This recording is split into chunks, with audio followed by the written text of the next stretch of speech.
Hello दोस्तों, स्वागत है आपका हमारे यूट्यूब चैनल में।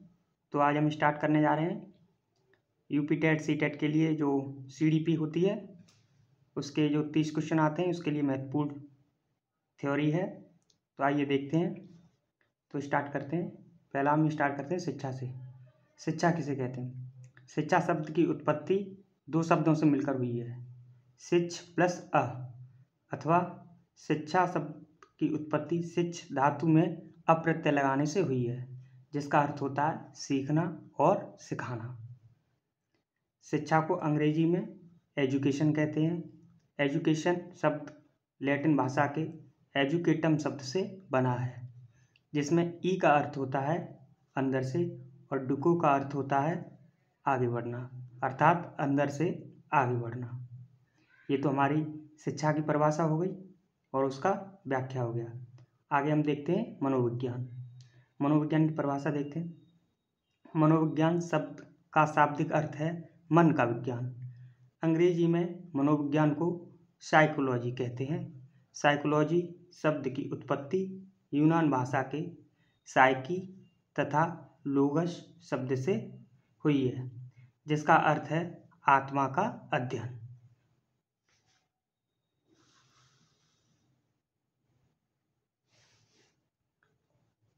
मनोविज्ञान आत्मा का विज्ञान है। यह 16वीं शताब्दी में कहा गया था। किसके द्वारा कहा गया था? इसके प्रतिपादक कौन थे? प्लूटो, अरस्तु और डेकार्टे। लेकिन इनकी परिभाषाओं को क्या कर दिया गया था? अस्वीकार किया गया था इनकी परिभाषा को। मनोविज्ञान मन का विज्ञान है। यह बात कही गई थी 17वीं शताब्दी में। इसके प्रतिपादक कौन थे? पोम्पोनोजी, थॉमस रीड। लेकिन इनकी परिभाषा को भी क्या अस्वीकार कर दिया गया था। आगे है हमारा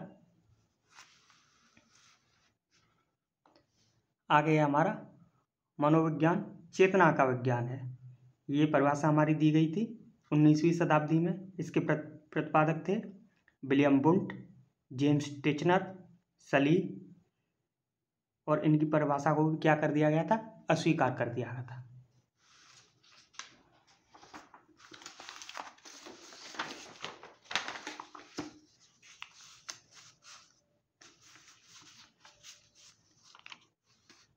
इसी क्रम में आगे है हमारा मनोविज्ञान व्यवहार का विज्ञान है। मनोविज्ञान व्यवहार का विज्ञान है। ये 20वीं शताब्दी में कही गई थी ये बात, और इसके प्रतिपादक थे पुरवर्थ, स्किनर और वॉटसन। और इनकी परिभाषा को क्या किया गया था? सबसे पहले स्वीकार किया गया था। सबसे पहले मनोविज्ञान की परिभाषाएं 20वीं शताब्दी में स्वीकार की गई थी। आगे हमारा पॉइंट है अमेरिकी विद्वान विलियम जेम्स को मनोविज्ञान का जनक मानते हैं। सन 1879 में जर्मनी में विलियम वुंट ने विश्व की प्रथम मनोवैज्ञानिक शाला की स्थापना की थी। जर्मनी में विलियम वुंट ने क्या किया था? मनोवैज्ञानिक शाला की स्थापना की थी, जिसका नाम उन्होंने क्या रखा था? Psychological institute. अगला पॉइंट है हमारा साइकोलॉजी शब्द का सर्वप्रथम प्रयोग रुडोल्फ गोल्काय ने किया था। आगे हमारा भारत में प्रथम मनोवैज्ञानिक शाला कलकत्ता विश्वविद्यालय में स्थापित हुई थी। जो भारत में हमारी पहली प्रयोगशाला खोली गई थी वो कलकत्ता विश्वविद्यालय में खोली गई थी। मनोविज्ञान का जनक विलियम जेम्स को तथा शिक्षा मनोविज्ञान का जनक थॉर्नडाइक को माना जाता है। मनोविज्ञान का जनक कहा जाता है विलियम जेम्स को, ये क्वेश्चन बहुत आता है, तथा शिक्षा मनोविज्ञान का जनक कहा जाता है थॉर्नडाइक को। इसी क्रम में आगे हम देखते हैं बुद्धि और विकास। वृद्धि और विकास। वृद्धि को मनोवैज्ञानिक भाषा में अभिवृद्धि भी कहते हैं। अभिवृद्धि बालक के शारीरिक पक्ष जैसे ऊंचाई, लंबाई, आकार, भार में परिवर्तन से ही वृद्धि कहलाता है। अतः वृद्धि का मापन किया जा सकता है। जैसे जन्म के समय बालक का भार 3.2 kg होता है, धीरे धीरे उसका भार 10 किलोग्राम हो जाता है। अतः हम भार का मापन कर सकते हैं, यही वृद्धि है। बालक की वृद्धि केवल 18 वर्ष तक की आयु होती है, वृद्धि संकुचित होती है। फ्रैंक ने वृद्धि को कोश की वृद्धि कहा है। फ्रैंक एक मनोवैज्ञानिक थे जिन्होंने वृद्धि को कोश की वृद्धि कहा है।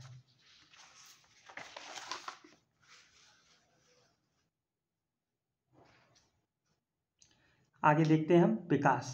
विकास क्या होता है? बालक के शारीरिक अवयवों की कार्यकुशलता में परिवर्तन ही विकास कहलाता है। विकास की परिभाषा क्या है? बालक के शारीरिक अवयवों की कार्यकुशलता में परिवर्तन ही विकास कहलाता है। जैसे बालक जन्म के समय सामाजिक प्राणी नहीं होता है, परंतु वह धीरे धीरे सामाजिक प्राणी बन जाता है। विकास व्यापक होता है, इसका मापन नहीं किया जा सकता है। विकास जीवन पर्यंत चलने वाली प्रक्रिया है, यह जन्म से मृत्यु तक निरंतर चलती रहती है। विकास क्या है? जो जन्म से मृत्यु तक निरंतर चलने वाली प्रक्रिया है। जब से बच्चे का जन्म होता है और जब तक बच्चे की डेथ नहीं हो जाती है तब तक विकास निरंतर चलता रहता है।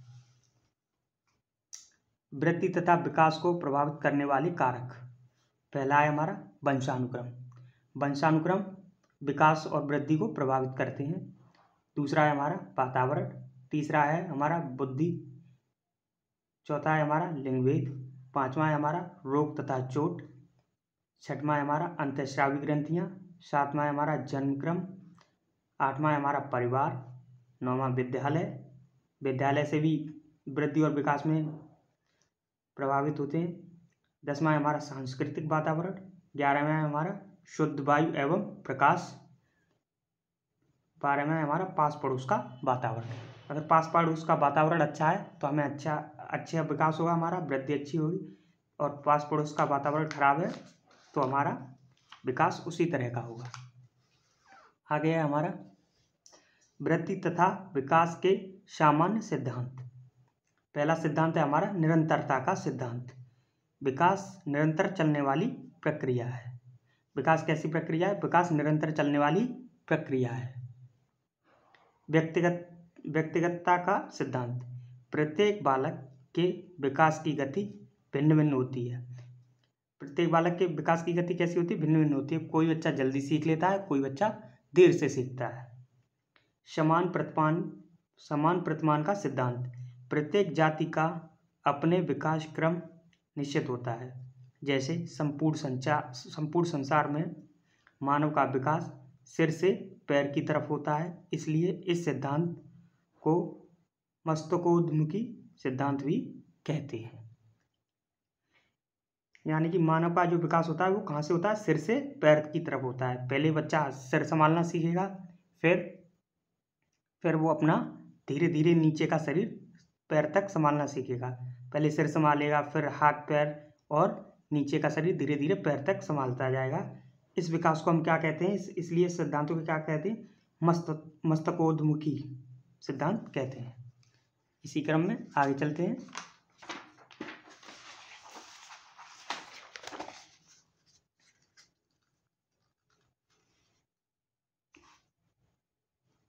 आगे है हमारा चौथा सामान्य से विशिष्ट क्रियाओं का सिद्धांत।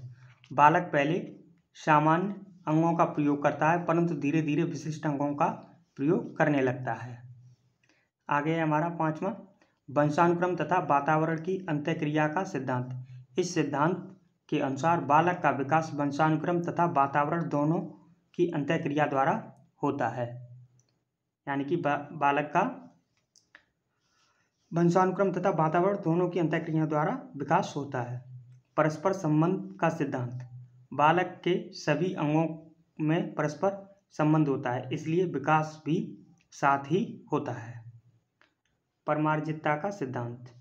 आगे है हमारा चक्राकार का सिद्धांत। विकास एक समान न होकर चक्राकार होता है, क्योंकि विकास कभी मंद गति से चलता है, कभी तेज गति से चलता है, इसलिए ये एक समान रेखा में न चलकर चक्राकार गति में होता है। जैसे कि आप इसमें आरेख में देख सकते हैं कि विकास कभी धीमे हो जाता है, कभी तीव्र होता है, कभी फिर धीमे हो गया, फिर तीव्र हो गया, इसलिए ये आरेख ऊपर नीचे होता है। आगे हमारा वृद्धि तथा विकास के विशिष्ट सिद्धांत।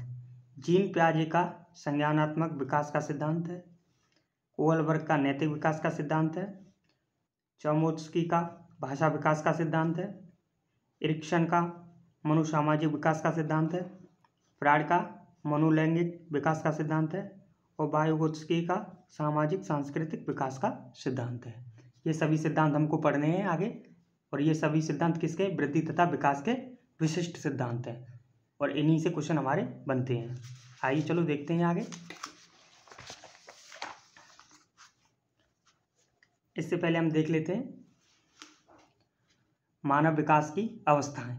मानव विकास की कौन कौन सी अवस्थाएं हैं?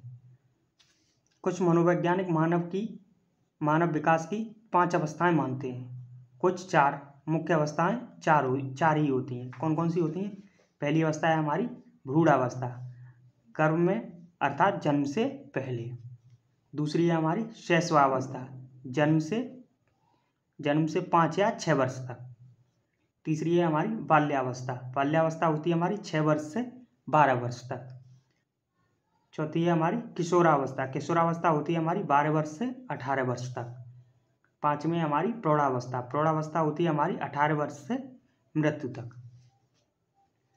आगे हम इनके बारे में कुछ महत्वपूर्ण तथ्य देख लेते हैं। आगे हमारा जन्म के समय बालक का भार 3.2 kg होता है। जन्म के समय बालिका का भार 3 kg होता है। जो एक स्वस्थ बालक होगा उसका भार कितना होगा? 3.2 kg। जो मेल होगा उसका होगा 3.2 kg, और जो फीमेल होगी उसका भार होगा 3 kg। यानी कि इससे कभी कभी कम भी होता है, कभी कभी ज़्यादा भी हो जाता है। आगे देखते हैं जन्म के समय बालक की लंबाई। बालक की लंबाई होती है जन्म के समय 51.5 सेंटीमीटर। जन्म के समय बालिका की लंबाई होती है 51 सेंटीमीटर। शिशु में कुल हड्डियों की संख्या होती है 270। जब बच्चे का जन्म होता है, छोटा होता है शिशु, तब उसमें हड्डियों की संख्या होती है 270। वयस्क में कुल हड्डियों की संख्या कितनी होती है? 206। शिशु की धड़कन प्रथम माह में कितनी चलती है? 104 बार बीट करती है 1 मिनट में। यानी कि 1 मिनट में जो छोटा शिशु होता है उसका हृदय 1 मिनट में 104 बार धड़कता है। शिशु की धड़कन 6 वर्ष में, यानी कि जब शिशु 6 वर्ष का हो जाता है तब उसकी धड़कन 1 मिनट में 100 बार धड़कती है।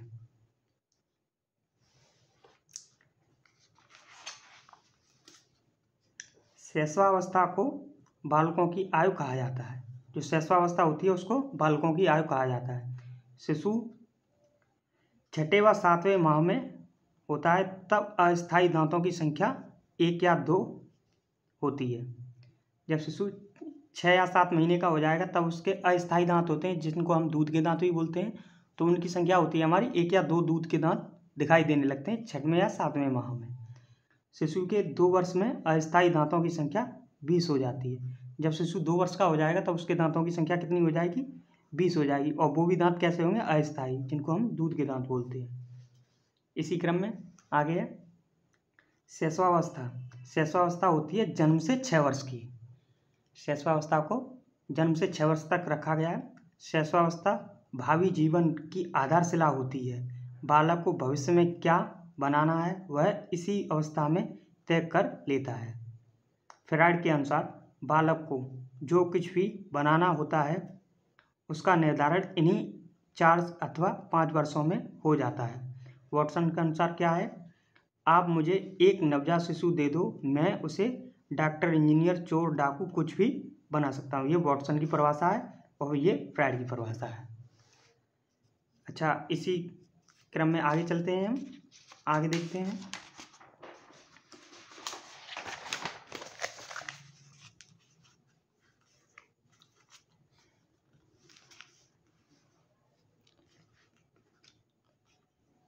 इसी क्रम में आगे हमारा क्रो एंड क्रो की परिभाषा क्या है? 20वीं शताब्दी को बालक की शताब्दी कहते हैं। यानी कि 20वीं शताब्दी को इन्होंने परिभाषा दी है। 20वीं शताब्दी को बालक की शताब्दी कहते हैं, इनकी यह परिभाषा है। आगे हम देखते हैं शैशवावस्था की विशेषताएं, कि जब शिशु शैशवावस्था में होता है तो उसकी क्या क्या विशेषताएं होती हैं। पहला है हमारा शारीरिक विकास में तीव्रता। यानी कि जब शिशु शैशवावस्था में होता है तो उसके शारीरिक विकास में तीव्रता होती है। जन्म से 2 वर्ष में सबसे ज़्यादा तीव्र होता है विकास। जो छोटा शिशु होता है उसका सबसे तीव्र विकास होता है जन्म से 2 वर्ष की अवस्था में। मानसिक क्षमताओं में तीव्रता, यानी कि मानसिक क्षमताओं में भी तीव्रता होती है उसके। सीखने में भी तीव्रता होती है। जिज्ञासा की प्रवृत्ति होती है। जो शिशु होता है उसको सब कुछ जानने की प्रवृत्ति होती है, वो काफ़ी सारे सवाल भी करता है। पर निर्भरता की भावना, यानी कि वह जब शिशु छोटा होता है तो वो दूसरों पर ही निर्भर होता है। खाना पीना जो कुछ भी उसका होगा, क्रियाकलाप होंगे, वो सभी दूसरों के द्वारा किए जाते हैं। वो अपने आप से कुछ भी नहीं कर सकता। आगे हमारा स्वप्रेम की भावना, फ्राइड के नर्सिज्म से कहा गया, यानी कि स्वप्रेम, यानी कि बच्चा अपने आप को प्रेम करता है। संवेगों का प्रदर्शन, यानी कि वो अपने संवेगों का प्रदर्शन करता है। जैसे जन्म से उत्तेजना में 2 वर्ष में क्या होता है, क्रोध, भय, पीड़ा और इन्हीं क्रियाकलापों के द्वारा वह अपने दुख भावनाओं को प्रकट करता है। जो कुछ भी वो कहना चाहता है, भूख लगेगी तो क्या करेगा, रोएगा। इन्हीं सभी से वो क्या करता है, आगे अपने संवेगों को प्रदर्शित करता है। 8वां हमारा काम प्रवृत्ति। 9वां हमारा नैतिक भावना का अभाव होता है, यानी कि उनमें नैतिक भावना नहीं होती है। जो छोटा शिशु होता है उसमें नैतिक भावना नहीं होती है। इसी क्रम में हमारा बाल्यावस्था होती है हमारी 6 वर्ष से 12 वर्ष तक, यानी कि 6 वर्ष से स्टार्ट होती है और 12 वर्ष तक चलती है बाल्यावस्था। इस अवस्था को मनोवैज्ञानिक जीवन का अनोखा काल कहते हैं। यानी कि 6 से 12 वर्ष की आयु जो बालक की होती है वो क्या कहती है, जीवन का अनोखा काल कहलाता है। इस अवस्था के अन्य नाम भी हैं। कौन कौन से अन्य नाम हैं? जीवन का अनोखा काल कहते हैं बाल्यावस्था को।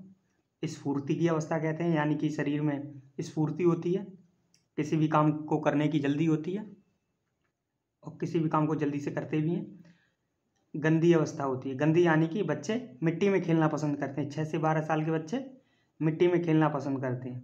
अपने साथ के बच्चों के साथ टोली में चलना पसंद करते हैं, गैंग में चलते हैं, झुंड बना के चलते हैं। प्रारंभिक विद्यालय आयु, यह यानी कि इस अवस्था में क्या होता है, प्रारंभिक विद्यालय स्टार्ट हो जाता है तो बच्चे प्रारंभिक विद्यालय आयु स्टार्ट हो जाती है। औपचारिक शिक्षा की प्रारंभ की अवस्था होती है। ये बालक का निर्माणकारी काल होता है कि बालक को आप जैसा भी सिखाएंगे वह उसके जीवन का निर्माण होता चला जाएगा।